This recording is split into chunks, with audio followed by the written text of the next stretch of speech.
Muy buenas, ¿cómo andan? Nuestra querida Argentina, comandada por Milei, aunque con Macri como titiritero quizá ahí desde las sombras,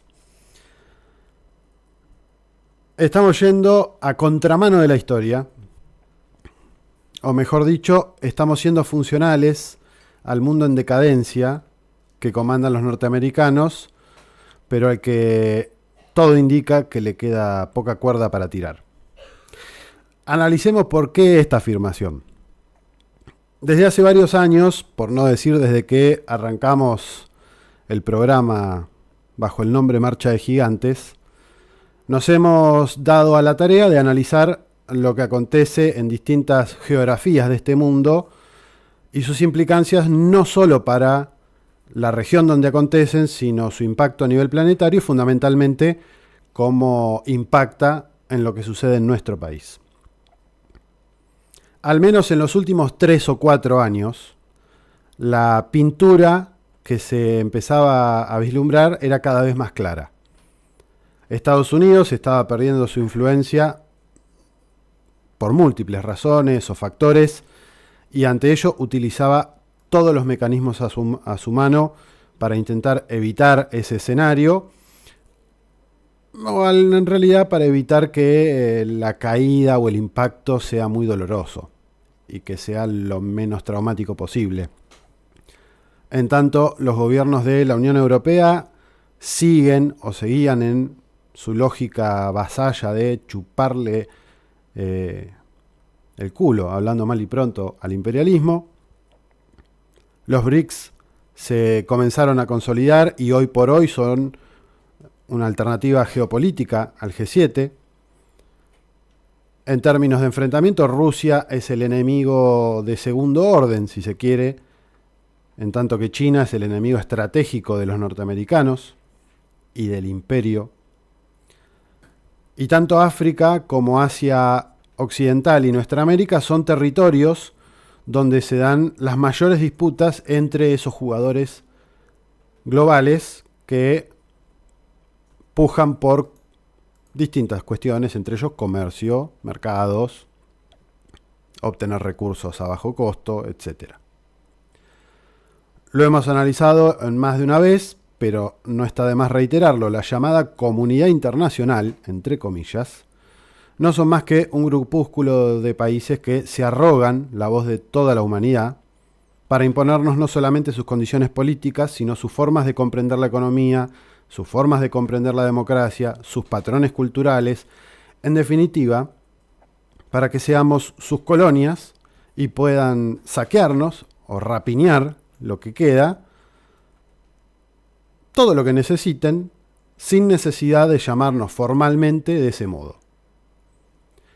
El genocidio en Gaza y los restantes 6 frentes abiertos por el sionismo en Asia Occidental, la guerra entre la OTAN y Rusia en Ucrania, los distintos conflictos que se abren y se cierran en las fronteras chinas, sean estos los de las revueltas en la frontera sino-indo-pakistaní en Cachemira, lo de Taiwán, lo del Mar de China u otros, las sanciones unilaterales norteamericanas respaldadas por el occidente civilizado a Irán, Venezuela, Cuba, Nicaragua, Rusia y una veintena de países, o los golpes de Estado en África de hace algunos años.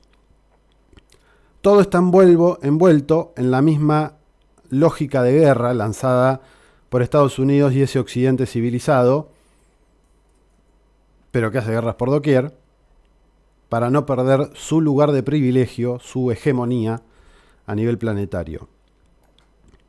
De igual manera, pero ahora del otro lado de esa grieta, están los procesos de liberalización o de liberación y descolonización en el Sahel africano, como decíamos, la consolidación del BRICS, de la que el experimento Peluca nos privó, los procesos de intercambio comerciales en monedas locales, cosa novedosa que avanza cada vez más aceleradamente en eso que se conoce como parte de la desdolarización, los milicianos yemeníes de Ansarrolá frenando barcos sionistas y gringos, el eje de la resistencia en Asia Occidental, batallando no solamente contra el sionismo y sus deseos expansionistas, sino contra todos aquellos que apoyan esa situación, o la resistencia a las políticas imperiales en nuestra América, sobre todo encabezadas por nicaragüenses, cubanos y venezolanos.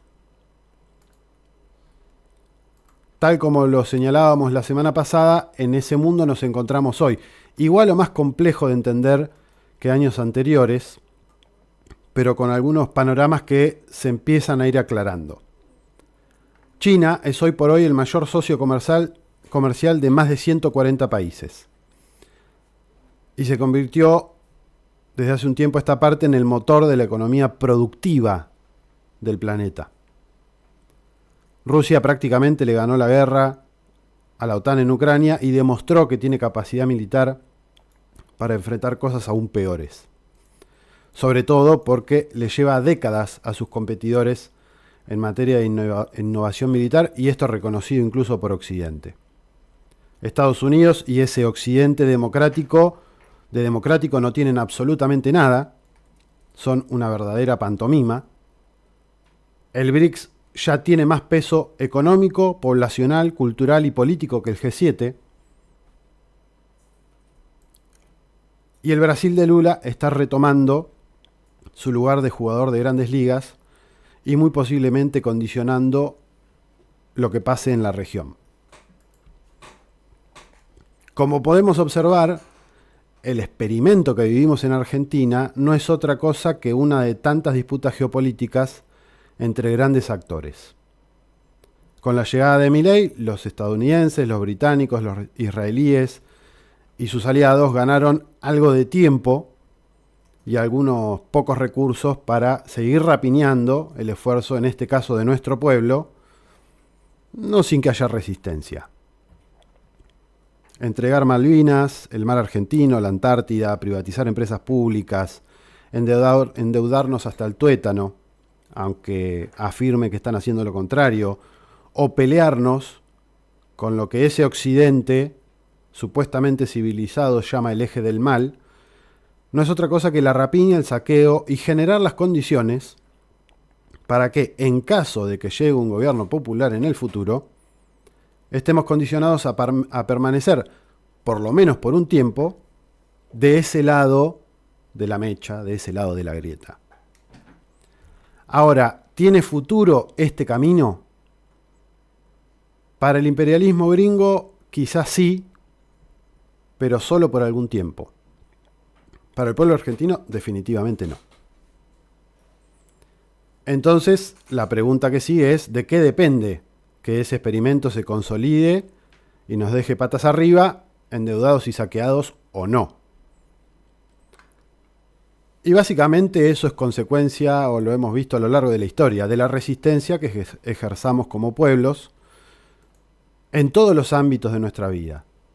Desde dar la batalla cultural, o la batalla de ideas, y revertir ese apoyo que aún parece tener el gobierno nacional, hasta generar elecciones anticipadas por la vía que sea, pasando por boicotear empresas que sostienen a este gobierno o haciendo paros generales todas las semanas, por ejemplo.